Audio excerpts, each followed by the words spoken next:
Hey guys, this is MTK, and today I'm gonna give you a tour of my PC setup.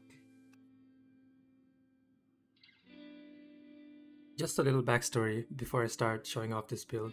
When I first got into competitive gaming, I had a GTX 750 Ti, and I really wanted to get a decent build so that I can get better at the games that I play.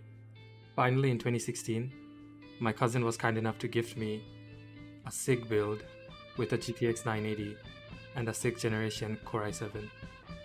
And one day while it was raining, because of load shedding, my graphics card just burned out, and because I didn't have warranty, I couldn't claim anything.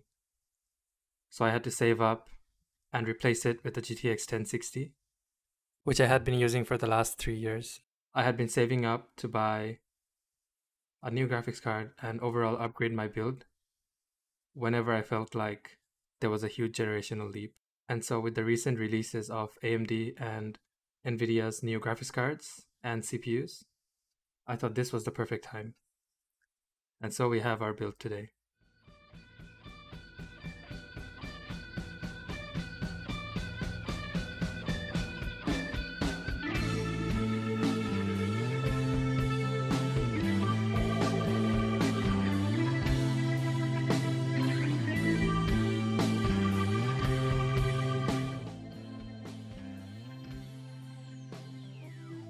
So first of all, we have the graphics card, which is the RTX 3080 by ZOTAC. It's the Trinity OC version, and this thing is a monster for 4K gaming. It can handle anything I throw at it pretty easily, and I honestly think this is probably the best graphics card for the money at the moment. And for the CPU, we have AMD's new Ryzen 7 5800X. By no means is this a bad CPU, but for the money, I think a 5600X or the 5900X is probably a better option. But since this is like a middle brother and its price point is kind of in an iffy situation, I feel like it's more available in stock, and so I didn't want to wait and buy a different CPU, so I just went with the 5800X. And honestly, I have no regrets. For competitive games like CSGO and Valorant, when you crank down all the settings to low and you want the most FPS you can possibly get, this is where your money should go. I feel like a CPU is even more important than your GPU when it comes to competitive gaming. For the motherboard, I just went with the cheapest option, which was compatible with the latest AMD CPUs, and so I went with the B550MA Wi-Fi enabled motherboard. This motherboard has PCIe Gen 4 enabled, which can take advantage of the new GPU's PCIe Gen 4 as well as any Gen 4 M2 NVMe SSDs. I also paired this with 64 gigs of RAM at 3600 MHz. It's the Trident Z Neo by G.SKILL. For storage, I have a 240 gig SSD for booting up my computer, a 2TB hard drive for all of my video editing files and pictures and videos, and for most of my games, I have the Samsung 980 Pro Evo 1TB SSD. For the power supply, I went with the 850 watt gold rated power supply by Corsair. The casing is an NZXT S340 Elite. For my gears, I'm using a HyperX Cloud 2 as my headphones since 2017. My mouse is a ZOWIE EC2B at 800 dpi. Mousepad is a ZOWIE GSR. I'm using a Thermaltake Bungie, which I've been using for a few years now. For my microphone, I'm using a cheap second-hand blue Yeti. My keyboard is the CoolerMaster MK750, which is a Cherry MX Red mechanical keyboard. This is how bad my cable management looks behind my PC. I'm using dual monitors for my build. On the left is a BenQ XL2546 at 240Hz monitor, and on the right is what I use for single-player games at 4K, which is the DELL S2721QS monitor at 60Hz. I'm using the Logitech Stream Cam, which I got as a gift for face cam, and for my hand cam is a Logitech C615. I'm using a dual monitor mount by Kogan, which helps me adjust both of my monitors according to my need. Moving on to our benchmarks. For Valorant, I get about 400 to 600 FPS. Compared to my previous build, I used to get about 150 to 220 FPS.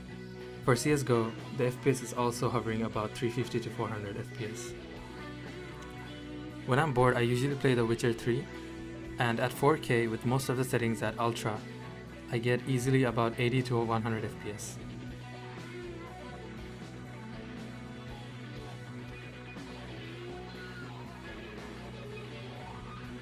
Next up we have Red Dead Redemption 2, which hovers about 60 to 80 FPS at 4K with medium to high settings.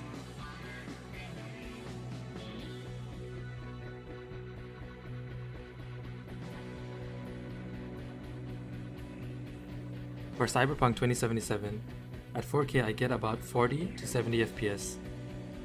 This is with DLSS on performance and ray tracing enabled, and most of the settings cranked to high or ultra.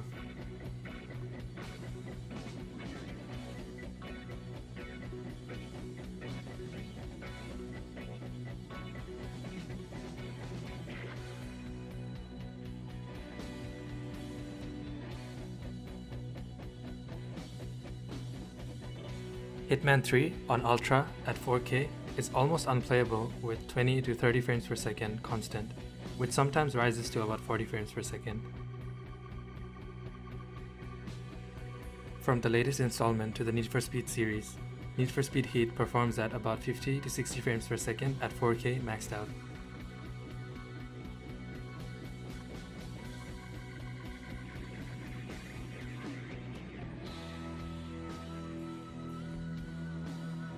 Resident Evil Village performs smoothly at 60 FPS constantly with everything maxed out at 4K.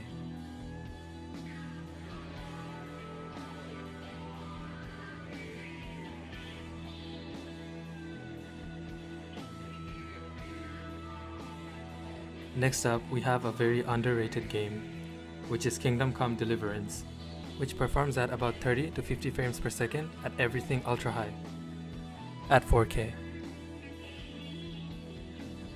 Watch Dogs Legion was a game that was marketed alongside Nvidia's new RTX 3000 series, and it gets about 30 to 60 frames per second at 4K, everything maxed out, including DLSS and ray tracing enabled.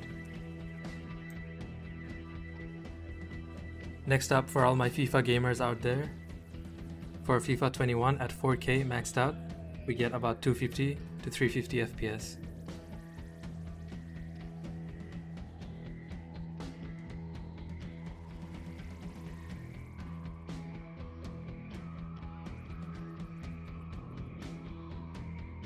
For the competitive game Overwatch, I get around 250 to 300 FPS at 1080p, low settings.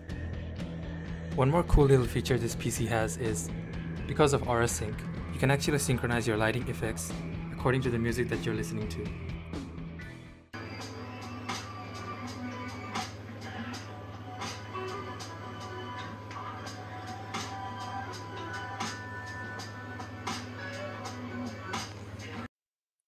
My final thoughts on my current PC build is that this is the computer that I had been dreaming of for all my life.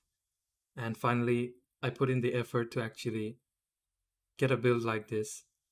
And it really makes me happy because I don't really worry about sacrificing graphics when it comes to single player games. I can play at my full potential when I play competitive games. And when I video edit, my software does not crash 10 times for a single video like it used to before. So I'm really grateful and I'm really happy. I also like to be productive when I'm bored, such as learning instruments. And I absolutely love hooking up my guitar to the computer and playing Rocksmith.